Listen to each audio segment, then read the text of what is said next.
ಹೊನ್ನಾವರದ new English ಸ್ಕೂಲ್ನ ಸಭಾಭವನದಲ್ಲಿ scouting ಸೂರ್ಯೋದಯ ದಿನಾಚರಣೆ ಆಚರಿಸಲಾಯಿತು. ಭಾರತ ಸ್ಕೌಟ್ಸ್ ಮತ್ತು ಗೈಡ್ಸ್ ಕರ್ನಾಟಕ ಜಿಲ್ಲಾ ಸಂಸ್ಥೆ ಕಾರವಾರ ಮತ್ತು ತಾಲೂಕಾ ಸಂಸ್ಥೆ ಹೊನ್ನಾವರದ ಸಂಯುಕ್ತ ಆಶ್ರಯದಲ್ಲಿ ಸ್ಕೌಟಿಂಗ್ ಸೂರ್ಯೋದಯ ದಿನವನ್ನು ಆಚರಿಸಲಾಯಿತು.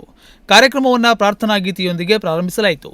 ಈ ಕಾರ್ಯಕ್ರಮದ ಅಧ್ಯಕ್ಷತೆ ವಹಿಸಿದ್ದ ಜಿಲ್ಲಾ ಆಯುಕ್ತ ಡಾಕ್ಟರ್ ಜಿಜಿ ಸಬಾಯಿತ್ ಸ್ಕಾರ್ಫ್ ಡೇ ಮತ್ತು ಸೂರ್ಯೋದಯದ ದಿನದ ಕುರಿತು ಮಾತನಾಡಿದರು. ಜಿಲ್ಲೆಯ ಎಸಿಒಸಿ ಆಗಿರುವ ಶ್ರೀಮತಿ ಭಾರತಿ ಡಯಾಸ್ ಪ್ರಾಸ್ತಾವಿಕ ಮಾತುಗಳನ್ನಾಡಿದರು. ಹಾಗೆ ಸ್ಕೌಟಿಂಗ್ ಸೂರ್ಯೋದಯದ ದಿನದ ಮಹತ್ವದ ಕುರಿತು ಮಾತನಾಡಿದರು.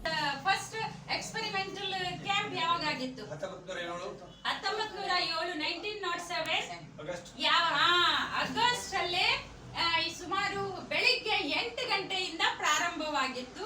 ಅದಕ್ಕಾಗಿ ಆ ದಿನವನ್ನು ನಾವೇನು ಹೇಳ್ತೀವಿ, ಸೂರ್ಯೋದಯ ದಿನ ಅಂತ ಹೇಳ್ಬಿಟ್ಟು ನಾವು ಆಚರಣೆ ಮಾಡ್ತೀವಿ. ಮತ್ತೆ ಇದ್ರದ್ದು ಮಹತ್ವ ಏನು? ಪ್ರತಿಯೊಂದು ಮಗು ಅಂದ್ರೆ ಸ್ಕಾರ್ಫ್ ಮಹತ್ವ. ವಿಶ್ವ ಸ್ಕಾರ್ಫ್ ಡೇ ಅಂತ ಹೇಳ್ತೀವಿ. ಯಾಕೆ ಸ್ಕಾರ್ಫ್ ಡೇ ಅಂತ ಹೇಳ್ತೀವಿ ನಾವು ಅಂತ ಹೇಳಿದ್ರೆ, ನೀವೀಗ ಬಂದಿದ್ದೀರಾ, ನಮ್ಮವರಾಗಿದ್ದೀರಾ, ಯಾರು ನಮ್ಮಲ್ಲಿ ಸೇರ್ಕೊಂಡಿದ್ದೀರಾ. ಈ ಇನ್ನೊಬ್ಬರನ್ನು ನಾವೇನ್ ಮಾಡ್ಬೇಕು, ಕರೆ ತರ್ಬೇಕಂದ್ರೆ ಅವರಿಗೂ ಸ್ಕಾರ್ಫ್ ಹಾಕೊಂಡ್ಬಿಟ್ಟು ನಾವೇನ್ ಮಾಡ್ತೀವಿ, ನಮ್ಮ ಸಂಸ್ಥೆಗಳಿಗೆ ನಾವು ಅದನ್ನು ಕರೆ ತರಬೇಕಾಗ್ತದೆ. ಓಕೆ. ಖಜಾಂಜಿ ಜಿಆರ್ ಮಡಿವಾಳ್ ಸರ್ವರನ್ನ ಸ್ವಾಗತಿಸಿದರು. ತಾಲೂಕು ಕಾರ್ಯದರ್ಶಿ ಎಂಎನ್ ಗೌಡ ಎಲ್ಲರನ್ನ ವಂದಿಸಿದರು. ಜಿಲ್ಲಾ ಕಾರ್ಯದರ್ಶಿ ಆರ್ಟಿ ಹೆಬ್ಬಾರ್ ಕಾರ್ಯಕ್ರಮವನ್ನು ನಿರೂಪಿಸಿದರು. ತಾಲೂಕಿನ ವಿವಿಧ ಶಾಲೆಯ ಪ್ರಾಂಶುಪಾಲರಿಗೆ ಹಾಗೂ ಸಾರ್ವಜನಿಕರಿಗೆ ಸ್ಕಾರ್ಫ್ ಹಾಕುವುದರ ಮೂಲಕ ಅರ್ಥಪೂರ್ಣವಾಗಿ ಆಚರಿಸಲಾಯಿತು. ಈ ಸಂದರ್ಭದಲ್ಲಿ ಶ್ರೀಮತಿ ಸುನಂದಾ ಭಟ್ ಹಾಗೂ ಶ್ರೀಮತಿ ಶಾರದಾ ಹೆಗಡೆ ಸುಮಧುರ ಗೀತೆಗಳನ್ನು ಹಾಡಿದರು. Scouts master Murali, Yashwant Mesra, new English ಶಾಲೆಯ ಸ್ಕೌಟ್ ವಿದ್ಯಾರ್ಥಿಗಳು ಉಪಸ್ಥಿತರಿದ್ದರು. Nudisiri news desk, Honnavar.